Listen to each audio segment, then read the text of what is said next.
UGC net പരീക്ഷാ ക്രമക്കേടിൽ അന്വേഷണം വ്യാപിപ്പിച്ച് CBI എല്ലാ സംസ്ഥാനങ്ങളിലും പരിശോധന നടത്തും.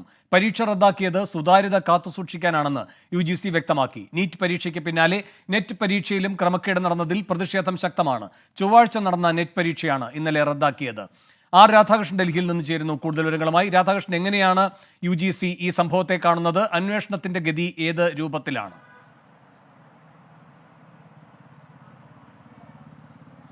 പ്രഥമ ദൃഷ്ട്യാ വീഴ്ച പറ്റിയിട്ടുണ്ട് എന്ന നിഗമനത്തിന്റെ അടിസ്ഥാനത്തിലാണ് UGC ഈ വിഷയത്തിൽ CBI അന്വേഷണം അടക്കമുള്ള കാര്യങ്ങൾ നടക്കട്ടെ എന്ന രീതിയിൽ നിലപാട് സ്വീകരിച്ചിരിക്കുന്നത്. മാത്രമല്ല ഈ നെറ്റ് പരീക്ഷ അത് റദ്ദാക്കുന്ന വിധത്തിലും UGC നടപടികൾ സ്വീകരിച്ചു കഴിഞ്ഞു. ഇതിന്റെ ഏറ്റവും അടിസ്ഥാന കാരണം എന്ന രീതിയിൽ UGC വൃത്തങ്ങൾ വ്യക്തമാക്കുന്നത് വിശദമായിട്ടുള്ള പരിശോധന ഇക്കാര്യത്തിൽ തങ്ങൾ നടത്തിയിട്ടുണ്ട്.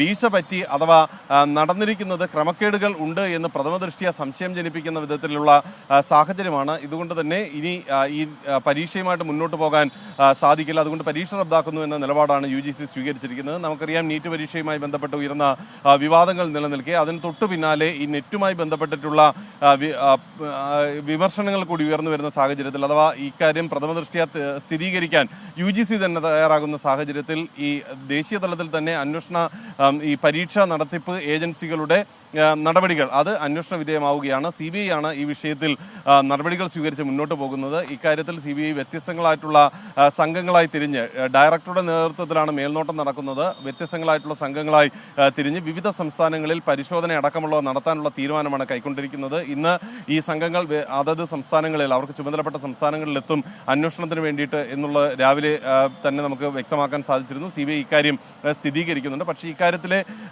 മറ്റ് അനന്തര നടപടികൾ എന്തൊക്കെയാണ്, ഏത് സാഹചര്യം, ഏത് വിധത്തിലാണ് ഈ സാഹചര്യത്തെ CBI ഇനി പരിഗണിക്കാൻ പോകുന്നത് എന്നതുൾപ്പെടെയുള്ള കാര്യങ്ങൾ അടുത്ത മണിക്കൂറുകളിലെ വ്യക്തമാകൂ. വേണം. ശരി, രാധാകൃഷ്ണൻ ഡൽഹിയിൽ നിന്ന് വിവരങ്ങളുമായി ചേർന്നത്.